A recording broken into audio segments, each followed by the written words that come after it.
Check. I taught you better than that. You could be like other moms and let me win. You're mad. I am.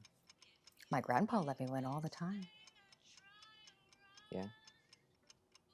My grandpa was the biggest asshole I ever knew. My dad never let me win. Certain things you remember. I remember that. He never let me win.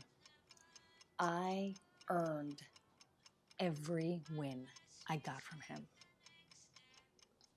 It's the guys that don't let you win. The ones that make you work for it. Those are the ones worth your time. And that's the difference between those two. The difference between the one who was a man and the one who was a coward, who let me win only to get, so he could get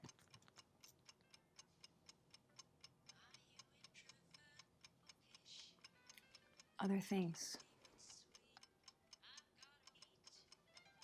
So I could get other things.